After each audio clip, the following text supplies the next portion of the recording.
আসসালামু আলাইকুম।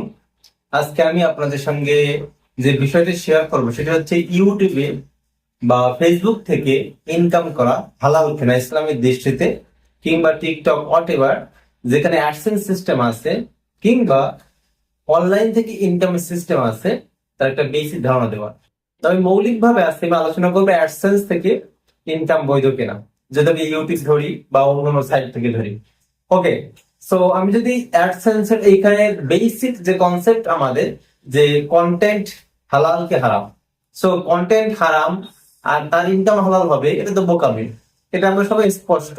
কন্টেন্ট হালাল সেটা হতে পারে শিক্ষামূলক, যেটা ক্লাস নেয় অনেকেই, অনেকে ইসলামিক লেকচার দেয়, আর নাশিদ আছে, গ্রন্থপাঠ আছে, বা যেগুলো আসলে বৈধতা আছে, বা ব্লগিং, এই ধরনের ভিডিও গুলোতে আপনার ইনকাম বৈধ কিনা। আমরা জানি যে নাচ গান, ড্যান্স, স্পোর্টস হোয়াট এভার যেগুলো ইসলামে হারাম সেগুলো এমনিও হারাম, উভয় ভাবে। এখন কথা হচ্ছে বৈধ যে কন্টেন্ট গুলো আছে এগুলো ইনকাম হালাল কিনা, কিংবা এখান থেকে আপনি হচ্ছে ইনকাম নিতে পারবেন কিনা।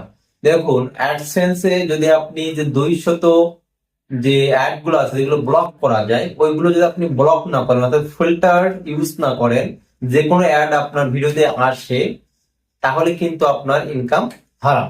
অর্থাৎ আপনি যদি ফিল্টার করেন 200 অ্যাড যেগুলো বন্ধ করা যায়, ওইগুলো অবশ্যই বন্ধ করতে হবে। ওইগুলো থাকাকালীন আপনার ইনকাম হারাম, কারণ ওর মধ্যে আছে আপনার জোয়া, গেম, এন্টারটেইনমেন্ট, স্পোর্টস হোয়াটএভার, বা অশ্লীলতা, সেক্সুয়ালিটি, এগুলো হচ্ছে ওর মধ্যে আছে 200 অ্যাডস। আপনি চাইলে ব্লক করতে পারবেন। তো ওইগুলো চালু থাকা অবস্থায় আপনার ইনকাম হারাম।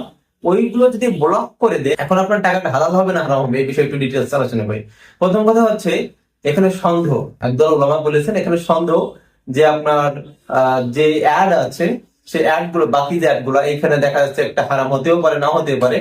সো এই অবস্থায় আপনার এই সন্দেহের মধ্যে না ঢোকাই ভালো। অন্য একদল ওলামা বলেছেন যে আপনি যেহেতু আপনি 200 অ্যাড বা ফিল্টার করেছেন, যে অ্যাড গুলো হচ্ছে হারাম আপনার অ্যাড শো করে, সেইগুলো যদি আপনি বন্ধ করে দিয়েছেন, সেহেতু এই ইনকাম আপনার হালাল হবে। ওভারঅল অ্যাডসেন্স থেকে ইনকাম করা আপনাকে অবশ্যই আগে ফিল্টার ইউজ করতে হবে, ব্লক করতে হবে। ঠিক আছে, ব্লক করার পরে আপনি যদি সেফ জোন চান, যে আপনি ইনকাম অ্যাডসেন্স থেকে চাই না বা সন্দেহের মধ্যে ঢুকতে চায় না, তাহলে আপনি চাইলে সেইখান থেকে কি করতে পারেন, টোটালি অ্যাডসেন্স আপনি অফ করে দিতে পারেন বা মনিটাইজেশন অফ করে দিতে পারেন। আর যদি আপনি, এটা হচ্ছে এক্সেপশনাল, আজকের টপিকে রিলেভেন্ট না, সেটা হচ্ছে আপনি চাইলে ওই ইনকাম, অর্থাৎ আপনার হচ্ছে ফিল্টার করার পরে আপনি ওই ইনকামটা গরিব মানুষকে দান করে দিতে পারেন বিনা সওয়াবের উদ্দেশ্যে। সো এই কয়েকটাও থাকতে পারে। যদি আপনি ফিল্টার করেন ইউটিউব অ্যাডসেন্স, যেখানে আপনার ব্লক করা যায় খারাপ অ্যাড গুলা, বা ইসলামে যেগুলো বৈধ না সেগুলো যদি আপনি ব্লক করেন, তাহলে আপনার টাকা ইনকাম হবে, মানে হালাল হবে কিনা, এ নিয়ে দুইটা মতভেদ আছে।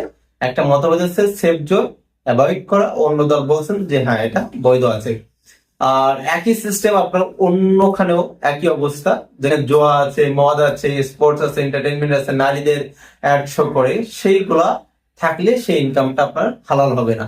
আরেকটা মতামত আছে, সেটা হচ্ছে মনে করেন আপনার অ্যাডসেন্সে 100 অ্যাড শো করলো, সেখানে দেখা যায় একটা অ্যাড হচ্ছে আপনার মেয়েদের, বা অ্যাড আসছে, কিংবা হারাম অ্যাড আসছে, সেক্ষেত্রে এই এই যে আপনার ইনকাম, এটা হালাল হবে কিনা, এর উত্তর হচ্ছে যেহেতু এটা মিশ্রিত, হালাল হারাম মিশ্রিত, এই জন্য এটা অনেক ওলামায়ে কেরাম বলেছেন যে এটাও হারাম হবে। ঠিক আছে, সো আশা করি আপনাদের প্রশ্ন উত্তর পেয়েছেন। আসসালামু আলাইকুম ওয়া রাহমাতুল্লাহি ওয়া বারাকাতুহু।